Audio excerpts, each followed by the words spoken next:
Hey there. Welcome to What We Don't Say, the parts of leadership that don't make it to LinkedIn. I'm Ken Roden. Here's my conversation with Amy Bray, leader at Google. Amy Bray, how are you? Hello. Thank you so much for joining What We Don't Say. Thank you for having me. I'm so excited to be here. Well, let's just dive in. For people who might not know you, can you tell us a little bit about what got you to where you are today? You know, the meaningful moments, that personal or professional. Yeah, for sure. So, grew up in Los Angeles and worked in the art industry coming out of college and thought I wanted to really work in that business. And it was amazing, but I felt like I wasn't challenged in the right way. So I went to grad school with the intention of sort of having a pretty major career shift and came out of grad school with an MBA and started working in the software industry, which was totally new for me. And worked at a bunch of different software companies and ended up at Google, where I've been for coming up on 8 years now, in partner marketing at Google. Um, yeah, that's like the high level overview.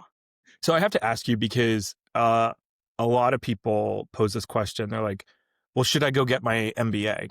Like, Mm. what do you do when people ask you that one?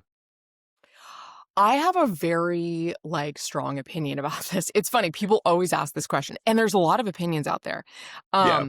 For me, it was an absolute game changer. It was necessary because I was making such a massive career shift. I went from being in the art industry to being in tech. And without my MBA, tech companies wouldn't even talk to me. I just had no relevant experience. And it was very difficult to make that industry shift without having a grounding, sort of relatable degree that people in tech understood. So for me, it was absolutely critical. The number one most valuable thing was the network and the people I met. And that's how I got the next job. That's how I continue to stay connected in my network. It's super valuable.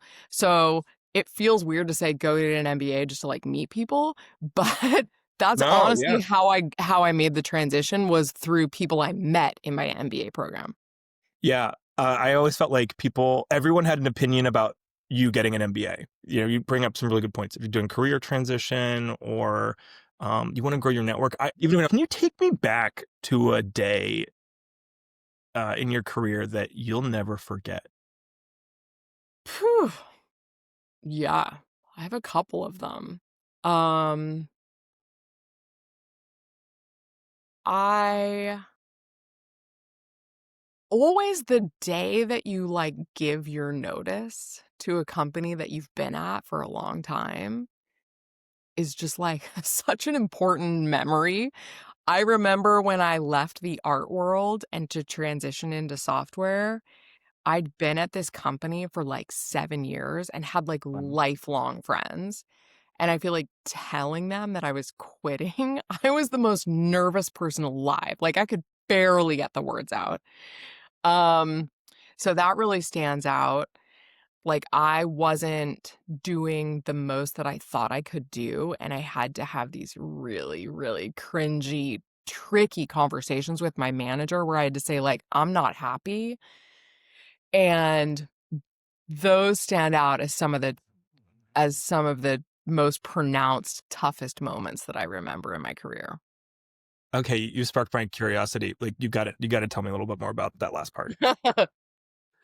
There's two specific scenarios that really stand out. One is when I was really junior in my career and a lot younger, and I was just ambitious and curious, and I wanted to do more stuff. And my hunger for expanding my skill set and learning from different teams and doing different kinds of jobs was just such a strong driver that I really wanted to do that. And the business kind of wasn't supportive of it.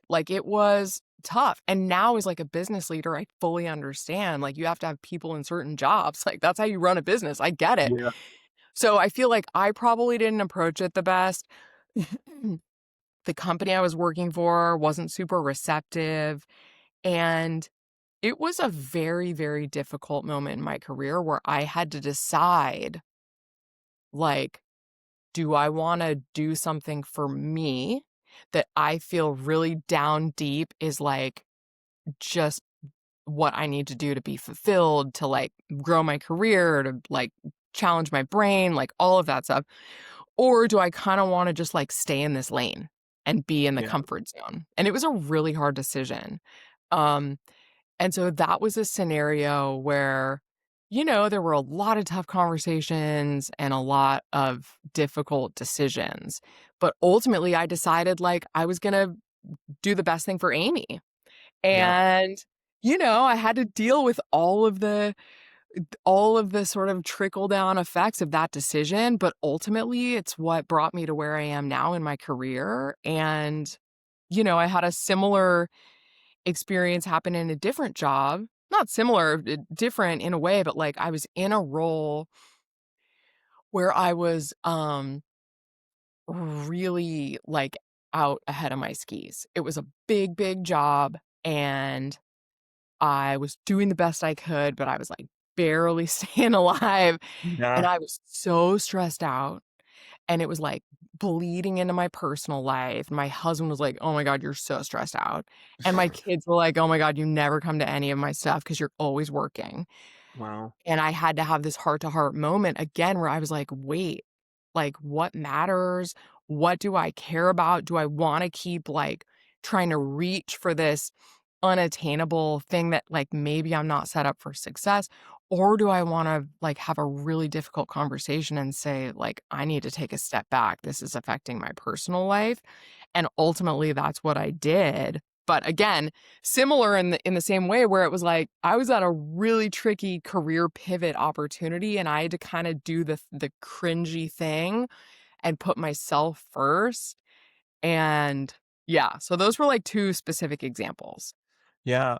Okay. There's a few areas I want to dive into, but you said something that um, was really sticking with me. Your kids were like, "You don't come to any of our stuff." What in that moment, like what were you thinking inside? Phew, brutal. Like it was so Yeah. heartbreaking.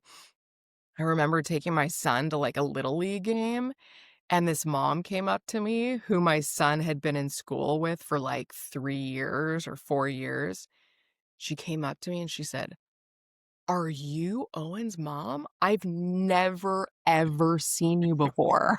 Gosh. And I was Wow. like, wow, it was like stabbed me in the heart. I was like, wow, like it was just, it was a really tough reality for me to realize, like, I'm never going to get this time back with my kids. And I think as parents of younger children, it's something that parents have to grapple with. Working parents have to decide, like, what are the things that are non-negotiable that I have to show up for my kids? They're going to remember it. I'm going to remember it.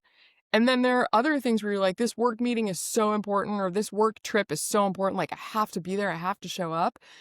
Um, but yeah, it was a real sort of moment of perspective where I thought, wait a second, like this big important meeting in my mind is not worth missing a school event. And so it was a real reset for me. I had to really like decide, hold on, like I want to be present in my kids' life, especially when they're this age. Yeah. I can imagine that what you said about parents having to make decisions, like it is hard when you're being expected to show up at work a certain way, and Mhm. then you also have a commitment at home that you have a family, so it really does, it feels like it puts you and people in a tough spot. So it's a balancing act. Every working parent finds their own way to navigate it and to balance it. There's more to this conversation. We'll continue it in the next episode of What We Don't Say.